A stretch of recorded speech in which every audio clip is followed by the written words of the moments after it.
गांव में सास की पंचायत।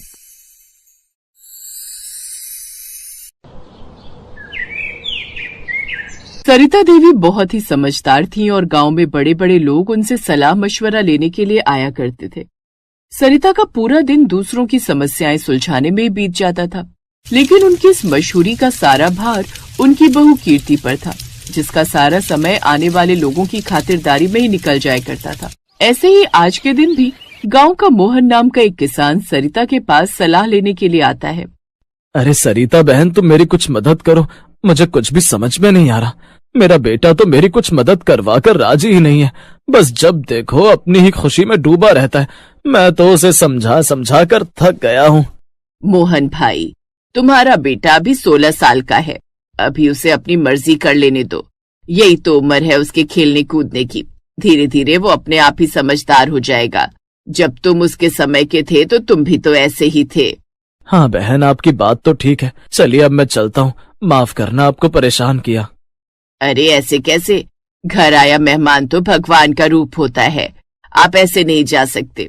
अरे कीर्ति बहू, जरा जल्दी से 2 कप चाय तो बना कर लेकर आओ। देख मोहन काका आए हैं। रसोई में कीर्ति, जिसने पहले से ही चाय चढ़ा दी थी, वो गुस्से में बड़बड़ाते हुए कहती है, मैं तो अपनी सास की पंचायत से परेशान हो गई हूँ, जो सारा दिन गांव में लगी रहती है। कभी कोई तो कभी कोई, हर रोज मेरी सास से सलाह लेने आ जाता है। मेरी सास भी अब लोगों को मशवरा देती है तो देती रहे, लेकिन बेकार में मुझे रसोई में क्यों लगा कर रखती है? मेरा तो अपना कोई वजूद ही नहीं बचा है। कीर्ति अब कर भी क्या सकती थी? वो चुपचाप 2 कप चाय बनाकर उन लोगों के लिए लेकर चली जाती है। ऐसे कुछ दिन बीते थे, तभी गांव की एक सीमा नाम की औरत सरिता के पास आती है और कहती है, अरे सरिता बहन, मैं तो अपनी बहू से बहुत परेशान हो गई हूँ। वो कहती है कि घर में चाय नहीं पीनी चाहिए, चाय पीने से सेहत खराब होती है, और तुम तो जानती हो कि हम गांव के लोगों को चाय पीने की कितनी बुरी आदत होती है। अब तुम ही बताओ कि मैं क्या करूं? बस इतनी सी बात बहन, एक चाय के लिए अपनी बहू से रिश्ता बिगाड़ने की क्या जरूरत है? तुझे जब भी चाय पीने का मन किया करे तू मेरे घर आ जाए कर।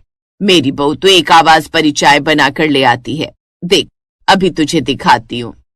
सरिता ने ये बोला और उसके बाद अपनी बहू को गर्व के साथ आवाज मारनी शुरू कर दी। वो सीमा को दिखाना चाहती थी कि उसकी बहू कितनी आज्ञाकारी है। बहू, तुझे दिख नहीं रहा कि सीमा काकी आई हुई है? हमारे लिए जल्दी से 2 कप बढ़िया सी चाय तो बना कर ले आ। कीर्ति ने तब तक चाय बनाकर हाथ में कप थाम लिए थे और वो अपने आप से कहती है, हाँ हाँ, मुझे तो पता ही है कि यहाँ गांव में सास की पंचायत होती रहती,